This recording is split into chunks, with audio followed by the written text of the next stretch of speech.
Amanda was standing in the darkness, beating her fists against the refrigerator door. The commotion had wrenched me out of a deep and dreamless sleep. When I'd crept down the hall to investigate, I'd had panicked thoughts of intruders stealing into the house to gut my family. But when I made it to the kitchen, I found only my wife, standing in her nightie, looking somewhat like an apparition, banging in a steady rhythm upon the hapless appliance. I nudged the dimmer switch up in the hopes of shedding even just a little light on the situation. It didn't work. I still didn't understand what was happening. "What's wrong?" I asked. "You don't hear that? That damn buzz?" I listened. It was more of a hum than a buzz, I thought, and a very gentle one at that. One you wouldn't notice unless you were paying attention. That's how it always sounds. No, it's broken. You don't hear that? It's really loud. I can't sleep. It's keeping me up. I nudged the switch a little higher, and now I could see that Amanda wasn't kidding around. She looked positively haggard, and, in the light, even more like a ghost than she had in the dark. "It sounds normal," I said again. That's what I was really afraid of.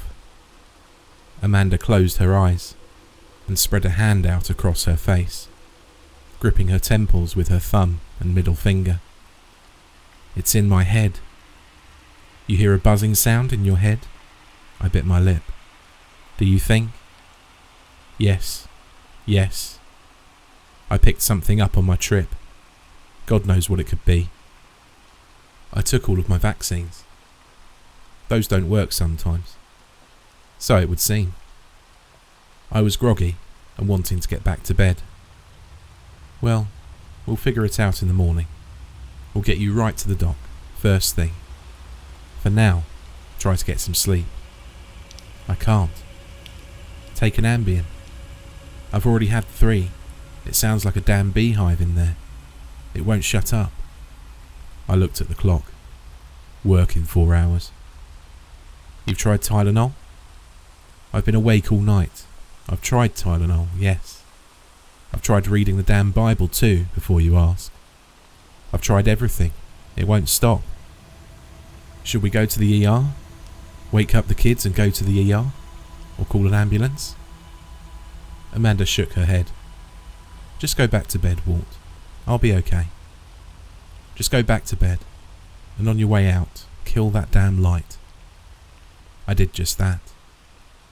A few hours later, with the sun creeping into the sky, I shut up the alarm clock and looked over to see that Amanda hadn't made it back to bed. I found her, soon enough, sitting on the kitchen floor. She had pulled the refrigerator away from the wall and unplugged it. She looked wild and unhealthy. Less the ghost now, and more the decomposing corpse. "Honey?" "It won't stop. It will never stop. I made you coffee."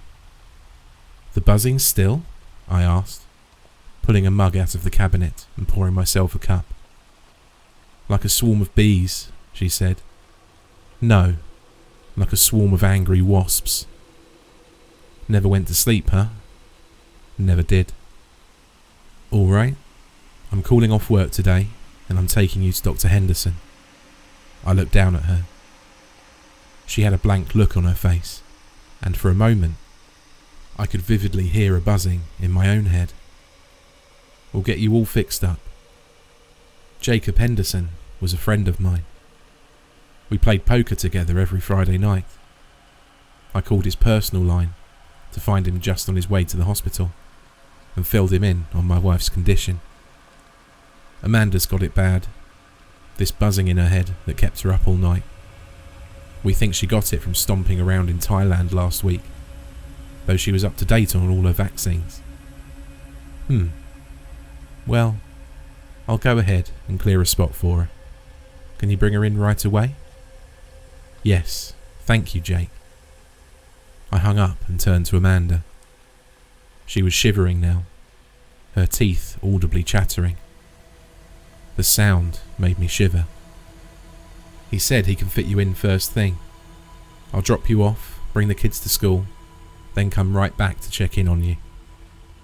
My wife gave no indication that she'd heard me. Amanda? Suddenly, she leapt to her feet and took off running, out of the kitchen and down the hall. After a moment, I heard a door slam shut. I followed behind to the bathroom door and knocked. Amanda? I was answered by a terrible, throaty retch, followed by a splash, as of a large volume of liquid being poured out over the tile floor. Aaron came out of his room, dressed in his pyjamas, his hair sticking up in a cowlick, and asked, "Was that Mum? Is she okay?" "Your mother's feeling a bit under the weather today, but she'll be fine."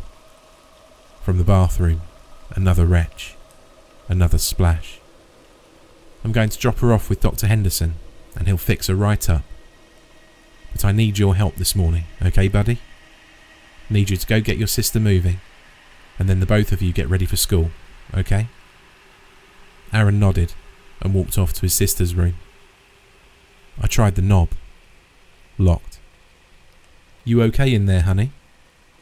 Silence. Or was it? I put my ear against the door. Not silence. Buzzing. Very faint buzzing, but definitely present. "Amanda, please answer." What if she'd passed out? Maybe she fell and hit her head on the way down. I decided to pick the lock. It was a privacy lock, and would be easy to do with a straightened out paperclip. I pulled my head away from the door, and an instant later there was a click, and Amanda slipped out of an opening that was barely big enough for her body to fit through. She closed the door behind her and kept her hand on the knob. "I'm fine, honey," she said. "Totally, 100% better. The buzzing's gone and I feel fine. Just got a little sick. I'm thinking it was something I ate." She really did look better. Tired still, but no longer on the verge of death. "Well, let's have Dr. Henderson look you over anyway. It's all arranged." "No," she snapped. An ugly rage flashed across her face and then was gone, leaving a gentle smile in its wake. "I told you, I'm feeling quite well now." I didn't want to press the matter too insistently. Taking her to the hospital would mean missing work. And when I missed work, the work didn't magically disappear, but rather piled up on my desk. I was just getting over one ulcer and wanted to avoid another if possible. "You're sure?" Amanda nodded. "If you're sure." "I am. But could you still take the kids in today? I'm going to clean up in the bathroom, then hit the hay. I'm beat." "Of course." I nodded at the door. "Let me do my business in there, and I'll be out of your hair." No, you can't go in there. It's embarrassing." "Nothing I haven't seen before. Come on now, I'll be late." "Use the kids' bathroom. This one's a war zone. I can't let you in there." I shrugged and was getting ready to turn around when I heard that buzzing sound again. A little louder now, coming from the other side of the door. "What's that sound? That buzz?" Amanda was silent for a beat, then let out a mechanical laugh.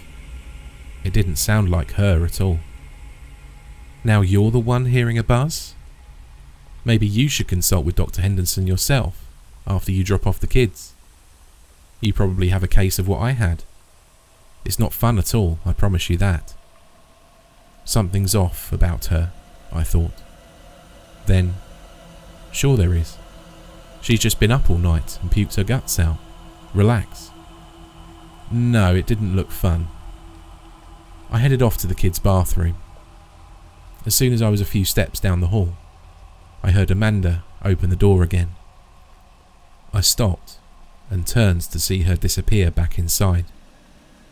With the door open, the buzzing grew temporarily louder. There's something in there.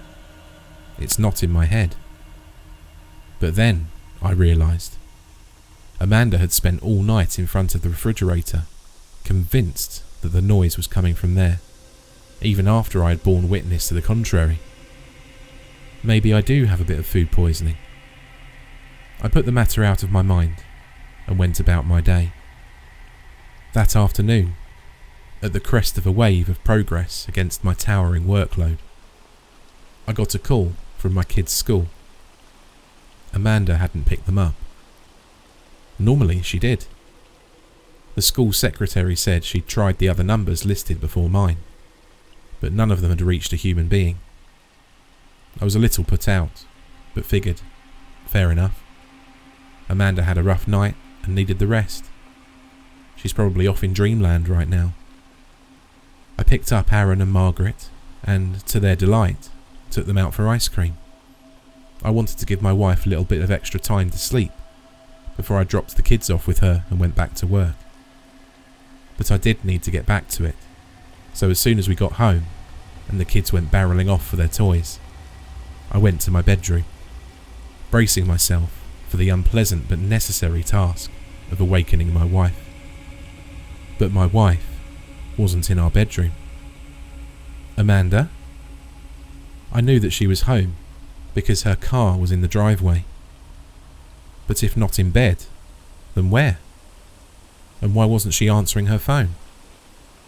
I walked through the house, calling her name, sticking my head into each room. When I got to the hall bathroom, I was greeted by a closed door and an undeniable buzz. Something was very wrong.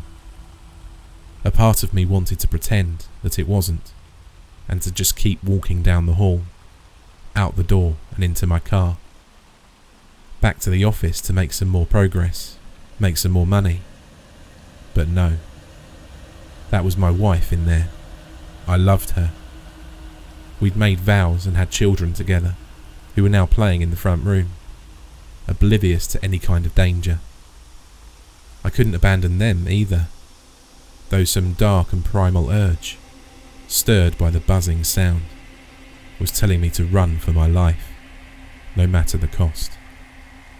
Amanda had been right. It really did sound like a swarm of angry wasps.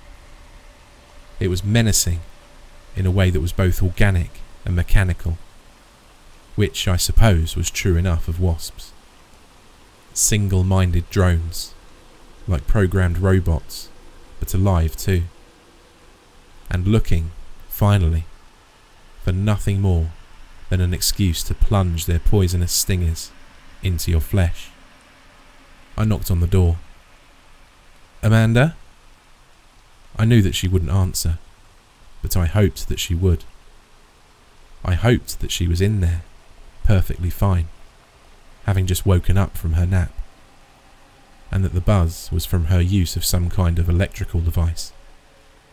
Let it be anything other than the unspeakably awful thing that I knew it absolutely would be, even as I didn't know the specifics of what that nightmare would manifest itself as. I took a breath and tried the knob that I knew wouldn't turn. It didn't. The buzzing seemed to intensify, becoming agitated by my attempts at intrusion. There was no more procrastinating. I made my way through the living room, where Aaron and Margaret were engaging in a mock battle between superheroes. "Super freeze!" cried my daughter. "It didn't work," said my son. "I drank some antifreeze before I got here." In the study, I rummaged through my desk drawers until I found a paperclip. I straightened it out with unsteady hands and wielded it, past my playing children, back to the bathroom door. Just get it over with, I thought, sticking the wire into the small hole in the knob.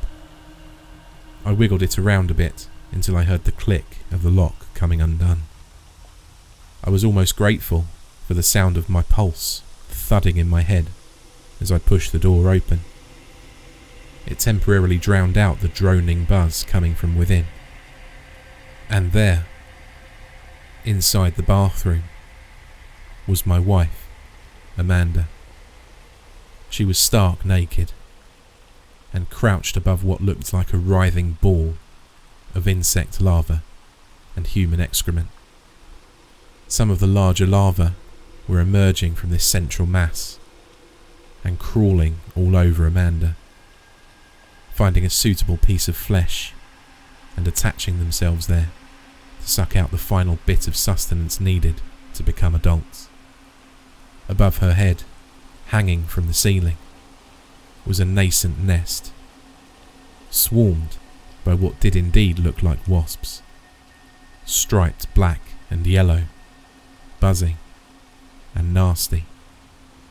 Amanda was twitching all over, but otherwise unmoving.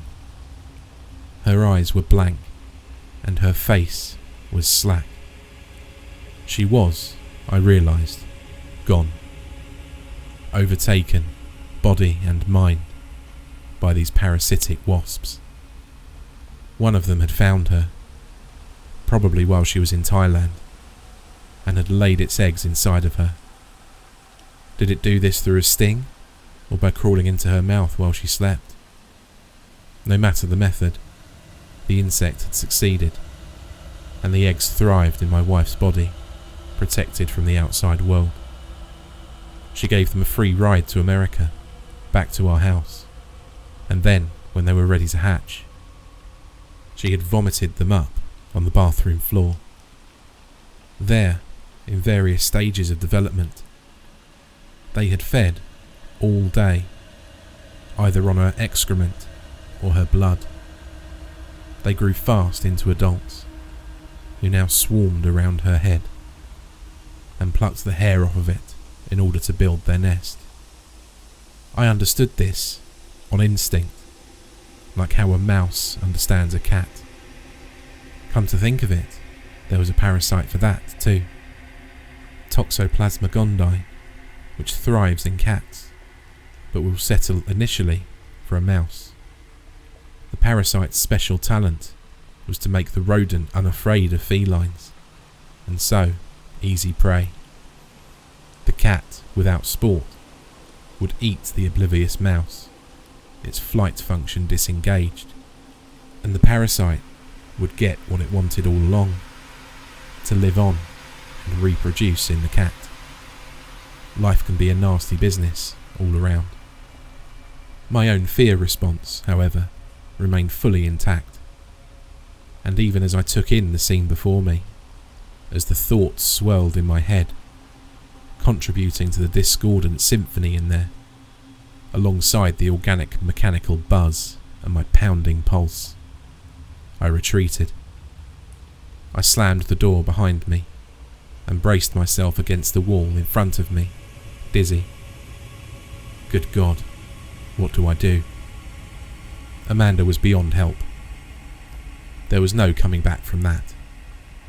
Her mind, and so her body, had been taken over by them, in the same way that certain other species of parasitic wasps will take over the body of a spider and have it spin a protective cocoon around them, or how certain fungi will take over the minds of ants, turning them into half-dead slaves under their control. Nobody knew quite how it worked, only that it did, and was terrifying. Those things were in there, all too rapidly growing into adults, building their nest. Amanda's body would serve them for a while, but once that resource was depleted, they'd want to be seeking other hosts, seeping through every crack, looking for fresh meat. Maybe that would happen sooner rather than later. Maybe they were already searching for the exit. I turned slowly and looked at the crack under the door. In horror, I took off everything on my person and spread it out on the floor, attempting to blockade the gaping gateway between the horrible world of the bathroom and this world. In even more horror, I looked down at my naked arm to see one of them on there, crawling. I slapped at it madly until it was mush. Had it stung me, or was that just the sting from my own slaps? Get the kids. Get out of there. Then call the police or call an exterminator or burn the house down. Just get out of there. I ran into the living room and grabbed my kids roughly by their arms, dragging them along behind me. Did it sting me? Did it inject me with its nightmare eggs? Are there more on me? Did it sting me? Is it too late? Are they right behind us, giving chase? Did it sting me? As my mind screamed, my children screamed. That hurts, Dad. What are you doing? Why are you doing this? I didn't stop to explain. I kept running, praying that the buzz that filled my head was only the sound of my nerves sizzling out. I'm told that when the police arrived at the scene, my wife was already dead. After some pressing on my part, an officer disclosed that there was no writhing ball of lava on the tiled floor, nor any larvae attached to Amanda's body, but that there was a massive nest hanging from the ceiling, with a thick swarm of adult wasps encircling it. It happens, the officer said. They'll build a nest wherever they can. He shuddered. Nasty things. Do you really think we wouldn't notice a colony of wasps building a giant nest in our bathroom? How long does that normally take? Weeks? And we didn't notice? I was frustrated because nobody believed my story about some sort of supercharged species of parasitic wasp. Wasps might take over the body of a ladybug, I was told, but no species exists that can take over the body of a person. And yet no other really plausible explanation for what happened was proffered. I certainly would have noticed it, the officer admitted. But then again, I'm trained to observe my environment at all times. I'm trained to notice the slightest detail out of place. I tried a different approach. The nest was made out of her hair. You tested that, right? Lots of stray hairs in a bathroom, available to anyone or anything looking for such a material. I sat in disbelief for a moment across the desk from this officer. I knew that I couldn't convince him of the truth. He'd already made up his mind. The truth lay in matters beyond his knowledge and understanding of the world. And, rather than expand his understanding of the world, he had chosen to contort the truth to make it fit. This is how the world will end, I thought. After days and nights of mourning and erratic sleep, characterized by terrifying nightmares, I had little emotion to lend a thought. There was only a flicker of rage. Let me review. According to what you're telling me, a massive colony of wasps was picking up my wife's stray hairs for weeks on end and building a huge nest in our bathroom, completely without our notice. And then, one day, Amanda undresses to get in the shower, and lo, she finally notices the enormous nest. The sudden sight frightens her so much that she drops dead of a heart attack. The marks all over her body, an unexplained but unrelated rash of some sort. Case closed, is that right? Unfortunately, sir, that's the long and short of it. I know it's hard to hear. Those damn things are scary. One of them got me in the neck while I was there. I'll tell you, the only thing worse than getting stung by one of those things is getting shot, which I've been. The officer patted his shoulder. Right here. You got stung. All in the line of duty. I stood up. Well, I have to thank you for your time. I needed some closure, I suppose, and now I have it. The officer smiled. I'm very sorry about your wife, sir. The only advice I can give is to hang in there. Life goes on, you'll see. Even now, somebody needs your attention. It's okay. You can go ahead and answer your phone now. It must be important. That damn thing's been buzzing for 5 minutes straight. My phone was in the car with the kids. It can wait. Thank you again, and good luck. I left his office and walked outside. The sky was overcast. The investigation was complete, as was the fumigation, and the kids and I were due to move back into our house. We were, in fact, on our way to do just that. But suddenly, it seemed like a good idea to go somewhere very far away instead.